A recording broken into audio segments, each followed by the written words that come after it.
Okay, so this is my second time trying to record this. The first time I did this, I messed up on the names.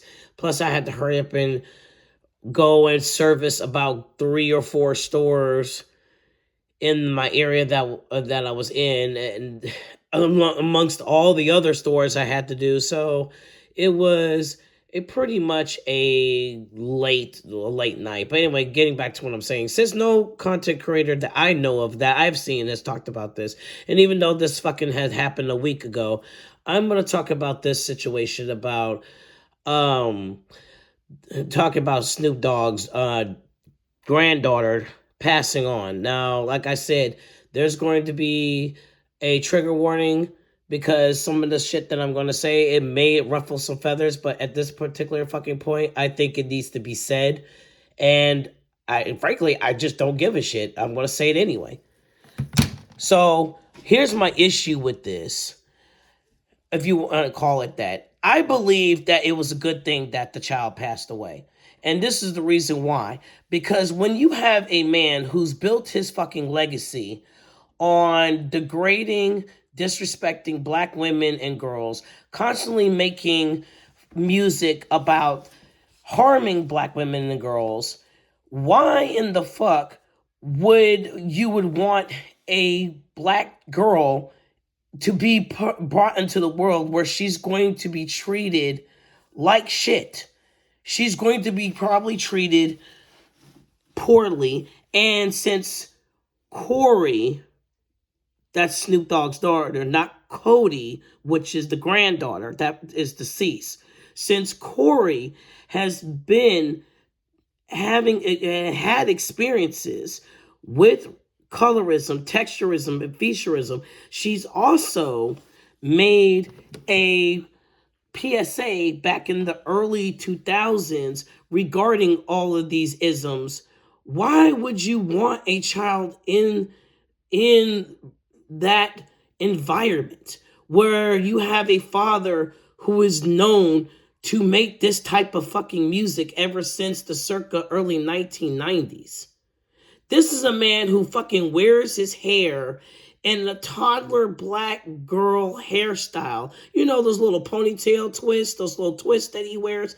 That Negro has been wearing that funky ass, ratty ass hairstyle ever since the circa 19 fucking 90s. But he has the nerve to talk shit about black women and girls. So going back to what I said about Cori, okay? In the early 2000s, she did a PSA talking about colorism, talking about how bad it is and how hurtful and how harmful it is. When she, I believe, is darker than the baby doll that I have on my fucking vanity that I'm recording right now. That's, why would you want to do that? So the kid is already, I believe the kid is in a better place because she would never have to know about colorism. She will never have to know about featurism or texturism. She would never have to know the hatred that her grandfather has for her because that's all he fucking pushed in his songs back in the 1990s, along with Snoop Dogg and NWA, Eazy-E, E40. The fucking list goes on and on. So, yeah, I think it would be a good thing that this kid is now shielded, if you want to believe in God, but the kid is now shielded from all these evils in the world. Is it sad that the child died? Of fucking course it is. No mother wants to see or wants their child buried. I am a mother to 2 grown daughters. I would hate to have that happen.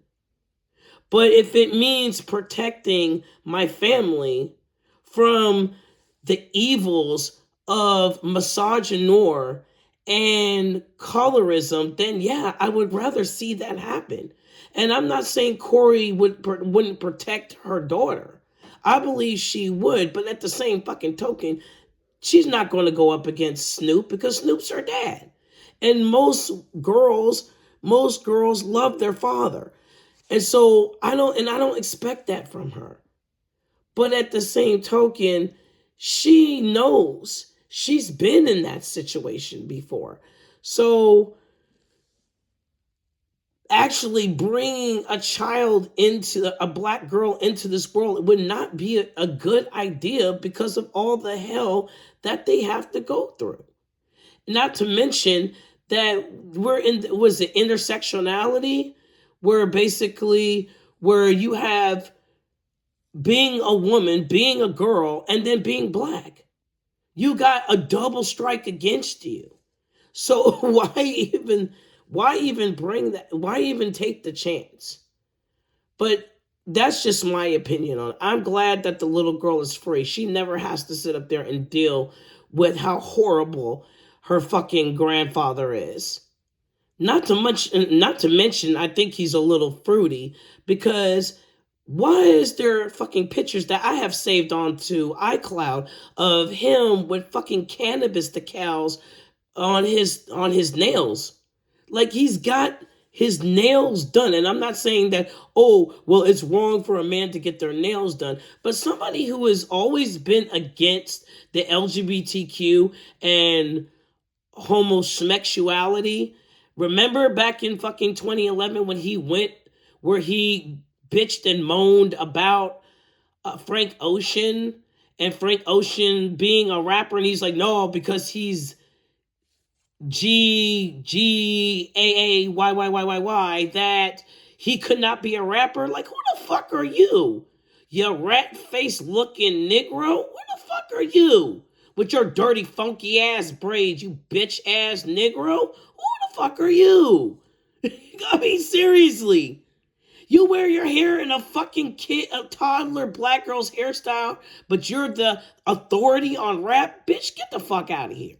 So yeah, I'm happy that his granddaughter is free. She's free. She doesn't have to deal with any of that shit. And it's just wild to me, somebody who wears their hair like a little fucking girl would sit up there and talk about somebody's sexuality and who's could be a rapper or who can't be a rapper. And like I said, you don't give a fuck about your daughter. I mean, let's not talk about when she almost offed herself and your raggedy, cowardly punk ass couldn't even go to the hospital and fucking see her. You had to send your publicist. That's a cowardly ass move. But that's just my opinion. At least, like I said, that child is free. She don't ever have to deal with that again. And rest in peace to her.